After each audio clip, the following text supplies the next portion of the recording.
Hello everyone. If you like what I'm doing here, please consider subscribing, liking, and commenting. It would really help the channel out quite a bit. Thank you very much.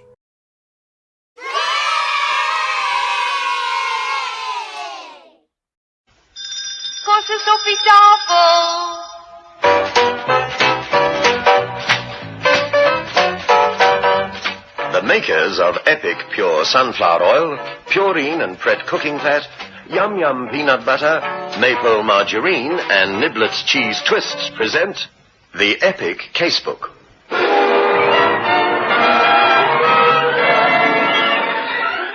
In which Inspector Carr investigates.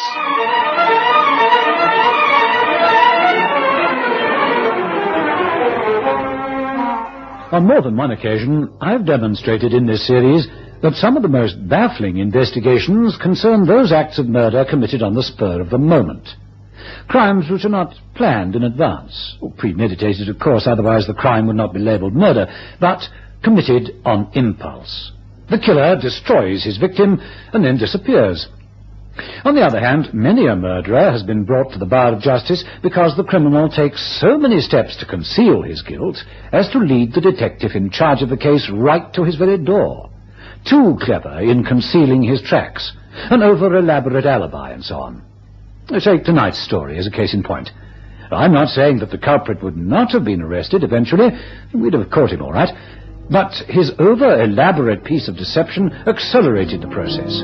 Let me tell you about it. I've called my story An Author's Ending.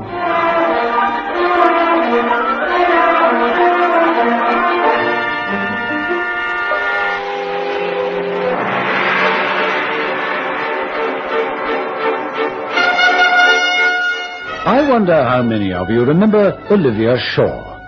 Today she's almost forgotten, yet she was a fine writer whose word pictures of the London scene delighted me.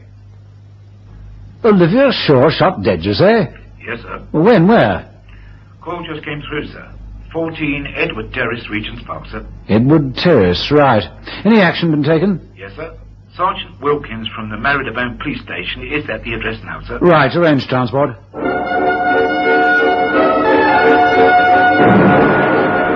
I was met by Sergeant Wilkins, who took me to the second floor where the murder took place. The dead body of Olivia Shaw was slumped across the leather-inlaid desk, a gunshot wound disfiguring the left side of her face. The window immediately behind her was splintered into star-shaped fragments spreading out from a neat hole.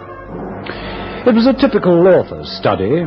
2 walls of books, wood panelling, a comfortable armchair, a leather couch, and a coffee table casually in one corner.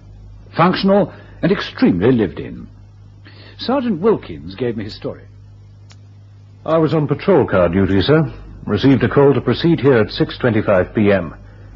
The report indicated that a woman had locked herself in a room and would not answer the door. I was met downstairs by a maid and brought up here, sir, where Mr. Hambleton was waiting for me. Mr. Hambleton? Well, who's he? The husband. Olivia Shaw was her writing name, sir. Is Mr. Hambleton here? Yes, sir, in the drawing room downstairs. You say the door was locked? Yes, sir. Mr. Hambleton said his wife had been in the study all afternoon. Yes, she's been there all the afternoon, Sergeant. I'm getting worried about her. Worried, are you, sir? Is that why you telephoned the police saying it was urgent? If you and your wife had some sort of quarrel, then I suggest... Give me patience. Don't you understand what it might mean? She's... well, like all writers, my wife is given to fits of extreme depression. Olivia! Olivia! You see what I mean, Sergeant? Well, if you're so worried, why haven't you broken down the door? Oh, look at this door, Sergeant. It was built 100 years ago, solid as a rock. How are we going to break it down? Well, there is obviously something wrong. That knocking would have awakened the dead. I'm sorry, sir. I shouldn't have said that. You say it is locked from the inside. It's more than that. It's been bolted. I'm afraid we'll need an axe if you give me permission to break the door down. Door? You seem to have taken half the wall with it. Well, sir, as you can see, it's about 6 inches thick. We had to take it off its hinges. Because it was bolted? Yes, sir. You are certain it was bolted from the inside? Well, positive. I left it for you to see, sir. As you see it now, it's just as we found it. Nothing in this room's been touched? Nothing, sir.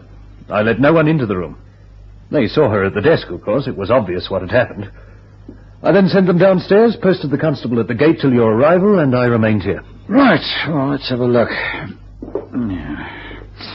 That hole in the window lines up with the roof of those flats opposite. Constable, nip across there, will you? Get on the roof and see if you can find out anything. I want you to shine your torch towards this window. Right. Olivia Shaw. Well, where'd it go? I saw her on television once, sir. Some highbrow panel thing. Never read her books. I have. Read every book she had published. A Guide to Toxicology? Now, what on earth would she be doing with a book on poisons, or more accurately, a guide to poisoning? Well, probably in the process of writing a murder mystery, sir. Possibly, but crime writing was hardly her line of country. Oh, there. Look at this writing. She's calling her book Bitto's the Pill. Hey, what's that? Sir? I fished that crumpled paper out of the basket. Looks as though it's got some writing on it. Yes, sir. Same sort of paper as this fool's cap, sir. Here we are, sir. Thank you. Well. Title here, Poisonous to the Taste. Oh, well, that probably explains the book on poisons. Yeah, come to think of it, where's the pen? She must have been using a pen. It's just by the desk on the floor, sir. Although, there is something strange somewhere, sir. If Olivia Shaw was writing when she was shot, the pen would be on the desk. Or it would have rolled off the front of the desk. But not there, right at the back. Well, it could be, Wilkins. The bullet wound on the left side suggests that she turned her face just as the killer fired. No, it's consistent, all right. Hey, wait a minute. There's the constable with the torch on that roof. Good now. Let's see. Yes, that's how it happened. Her head had been just about here. That lines up with the hole in the window and where the constable is now. All right, let's go downstairs.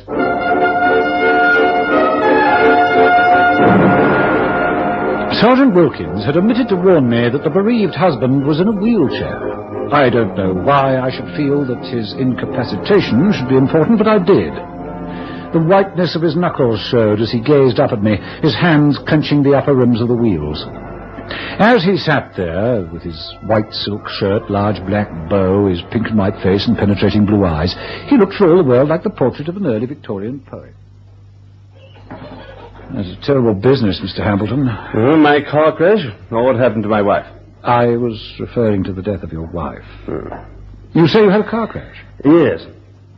How long have you been married, Mr. Hambleton? 2 years. I understand that Sergeant Wilkins told you that your wife was murdered as she sat at her desk. No, but that's impossible. I mean, Olivia was locked in. We had to break the door down. Well, somebody fired from the roof opposite her window.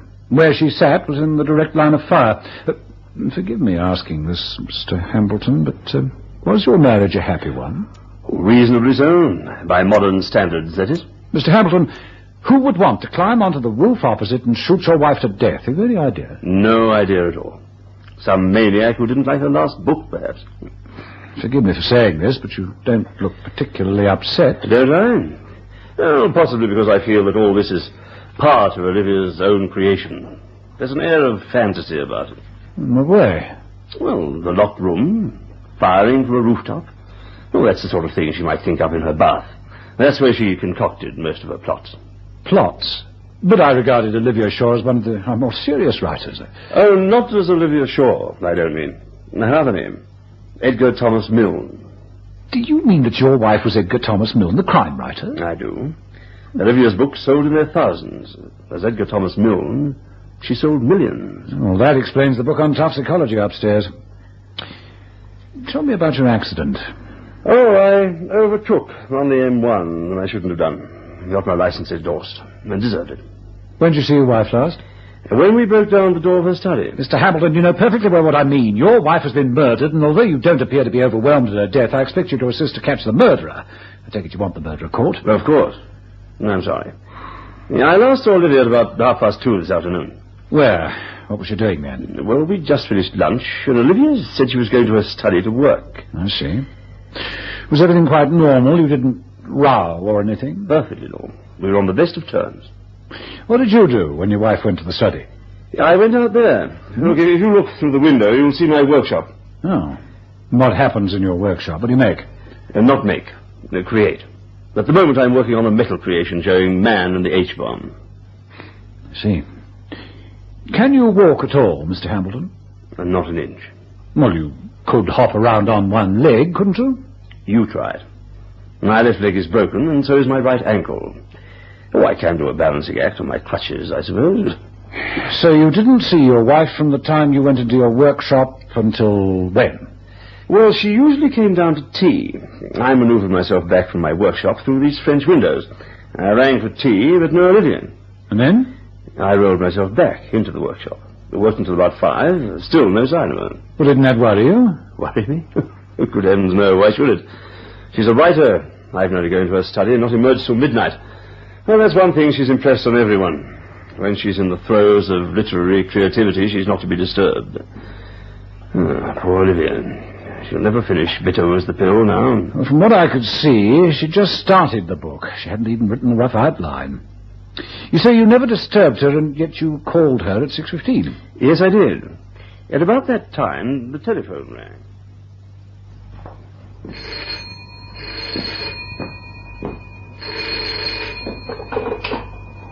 Regent 1612. I want to speak to Mrs. Hambleton, please. Well, I don't know whether I can disturb her, sir, but... It's for Madam, sir. No, I'll take it. Hello, Hamilton speaking. Oh, hello, Mr. Hambleton. We'd very much like to talk to your wife, if we may. I'm sorry, my wife can't be disturbed. This is Connor speaking. There seems to be a conflict in times in the proofs. It says that Phillips arrives at the house at 10:30, and then in the next paragraph it says 8:30. Now, which is it, do you know? We're waiting to go to press now. No, I don't know, chap. Look, I'll go and ask her. Just hold on, will you?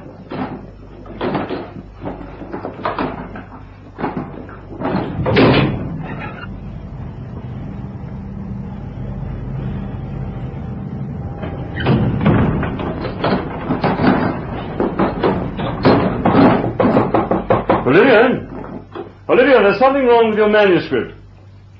Olivia, he's waiting on the telephone. That's strange. Fred, come up here. Olivia!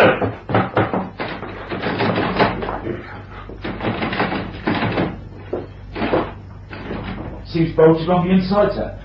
Honey Madam doesn't answer. Yeah, she might have had a heart attack or anything. Look, we'll have to break the door down. You won't be able to do it on your own. We'd better dial 999 to get the police assistance. And, well, that's when you chaps came on the scene. I see. And you still have no idea why your wife was murdered or who was likely to do the killing? No idea at all. Excuse me, sir. Yes, Sergeant. Dr. Macpherson has asked me to tell you that he's been up to see the body. He'd like a word with you. Oh, good. I didn't hear him arrive. Excuse me, Mr. Hambleton. Hello, Mac. Glad you saw my note. What's the story? Dead about an hour and a half to 2 hours. Shot with a 45, I'd say. What did you say? Well, she was shot with a gun. You couldn't fire a pistol from... All right, Mac. You don't know the circumstances, and I've been a bit of a fool. Come inside, will you? Mr. Hambleton, this is Dr. Macpherson. How do you do? You'll appreciate that everyone who knew your wife must be suspect. Look, if you're going to ask this doctor to examine my legs to see if I've really been crippled or not, by all means. I didn't kill my wife. But I think you did. It's rare for a policeman to make such an accusation without first convincing himself that he could justify such a charge. For a brief second, I regretted my impetuous outburst, but only for a second, despite the police surgeon's statement. His left leg and right ankle are broken, all right. How dare you? Are you accusing me of killing my wife? I was uttering a thought. I'm making no accusations officially, but you'll be hearing from me. All right, let's get back to the yard. Yes? Operations here, Inspector. Yes. Motive all right, sir. Her husband is sole beneficiary. Ex-branch have taken a statement from the servant, sir. Apparently the husband has been kicking over the traces. Well, motive isn't going to help us much. What about ballistics? Ballistics say it was a 45, sir. It's all so incredible. I'm convinced he killed her. Everything points... Oh, well. Thanks, Ops. Yes. I hear you've been looking for me. Yes, I have, Mac. Your medical report. You sure the pistol was fired from a distance of about 6 feet? Not from the roof? Perfectly. Well, you better sit down. I need you as a mental anvil. This woman is in a locked room, bolted on the inside, with only one window. 2 floors up, no access to the window from outside, no secret panels in the room, none of the fancy hocus-pocus of detective stories. A shot's fired through the window from outside. The glass on the floor fitted the shattered window, so we're sure of that.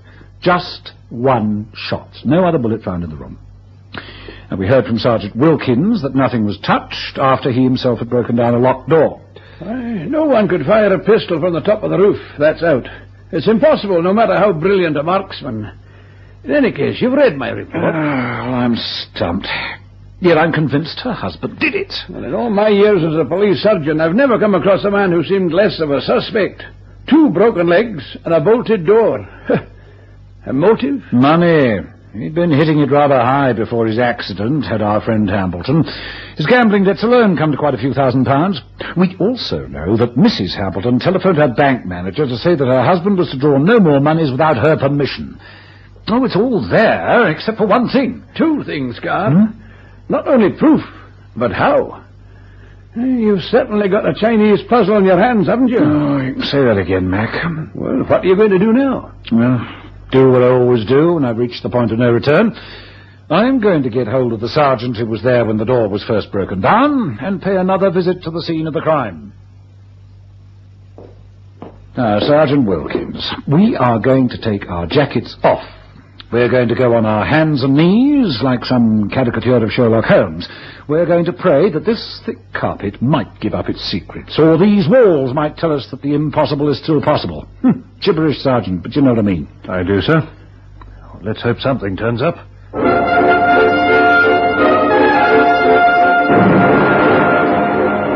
In a manner reminiscent of the character created by Conan Doyle, Sergeant Wilkins and I began to peer through our magnifying glasses as we crouched on all fours. I'd begun to give up hope when... Got some, sir. Huh? Here. Glass? Yes, sir. Tiny little fragments. Oh, of beautiful glass. Good. Well, let's go on searching. If we could only... Oh, well, that's asking. Look over there, Wilkins. What does that look like to you? No, over there. Left-hand frame of the door. Let me see, sir. Looks like putty, sir. It is putty. That's where he bored the small hole. He must have a well-equipped workshop. That's how he managed to slide the bolt. Well, well. We've got him, Wilkins. We've got him. Now, I'm being a little precipitate, Sergeant. Ignore the last remark.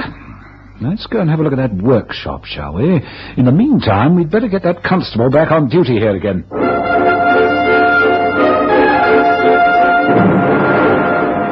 We crossed the grounds and went into Hambleton's workshop. There was ample evidence of the man's tremendous creative ability, abstracts, figures, metal designs. But what was even more interesting was his equipment. That's a very handy-looking lathe he has there, Sergeant. I can hear the wheelchair, sir. Well, well, well. Good afternoon, Mr. Hambleton. Might I ask what you're doing in my work? Mr. Hambleton, you're a rather silly man, you know. What are you talking about? Well, surely you didn't think that we accepted the possibility of a revolver being able to aim so accurately as to kill your wife from that distance, from the roof across the road? I suppose I do have to listen to all this. Yes, you do, Mr. Hambleton. Have you ever possessed a .45 revolver? No. And I did not kill my wife. Well, I think that I can demonstrate quite conclusively to a judge and jury that you did. And what's more, I can demonstrate motive and opportunity. Now, why don't you be a good fellow and own up to it, Save us all a lot of bother. Get out of my house. You hear? Unless you've got a warrant. No, I haven't got a warrant. But I warn you, Mr. Hamilton, I'll be back with one, and I wouldn't try any tricks if I were you, for from now on, I'm going to have you watched night and day.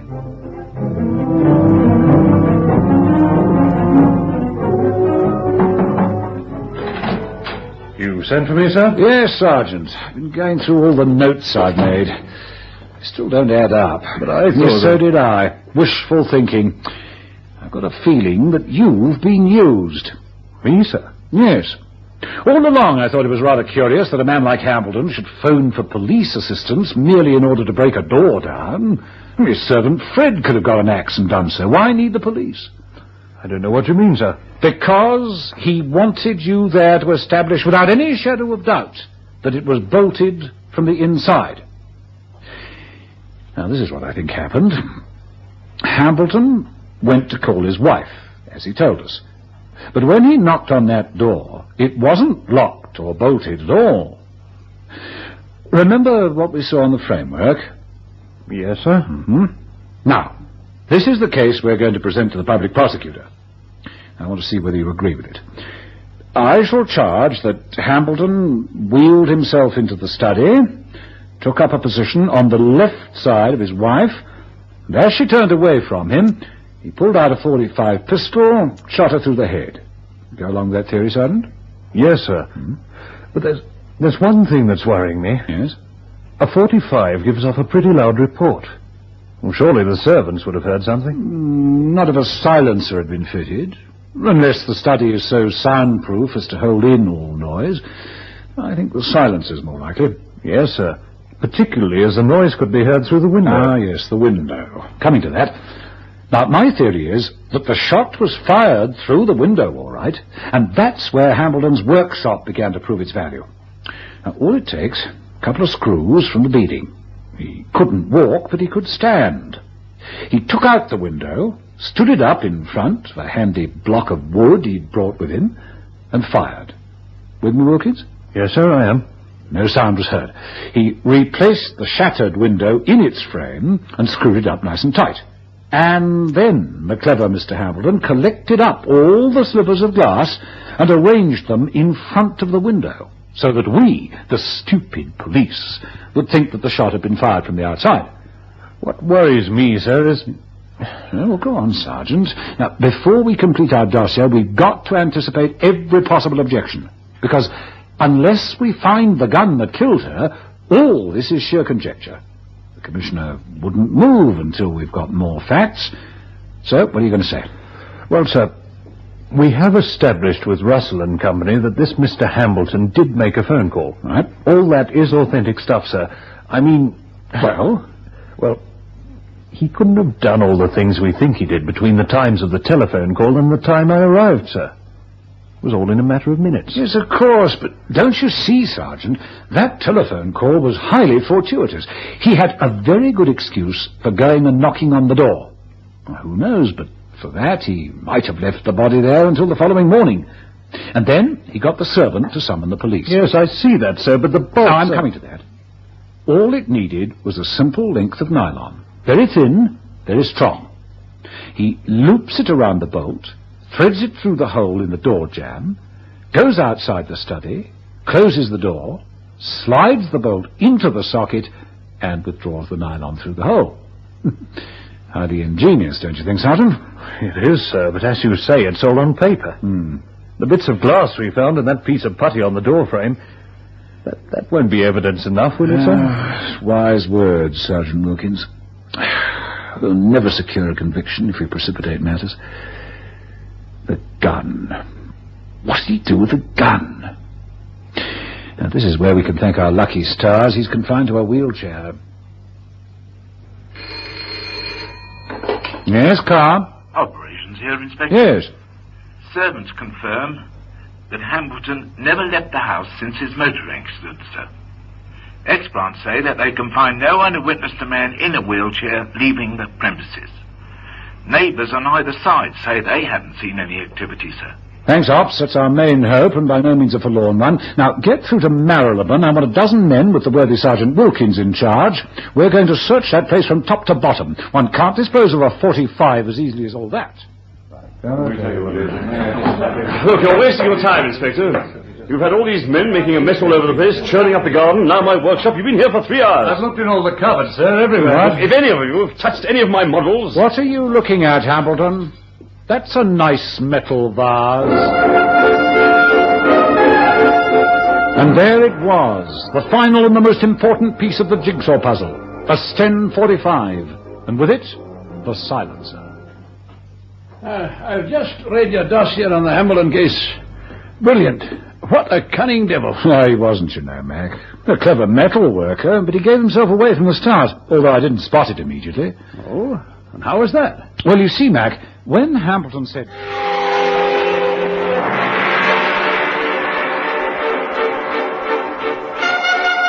indicated to Dr. Macpherson, it's only when I went over Hambleton's statement that I remembered him saying... Poor Olivia. She'll never finish Bitter Was the Pill now. That's where he gave himself away. For if you remember, we found that she had written on her manuscript the title Bitter Was the Pill. And yet, when we went through her waste paper basket, we found that she had written a previous title, Poisonous to the Taste, and scrapped it. This must have been done that afternoon behind her locked door, so-called. How could her husband have known of the new title unless he'd seen it on the dead woman's desk?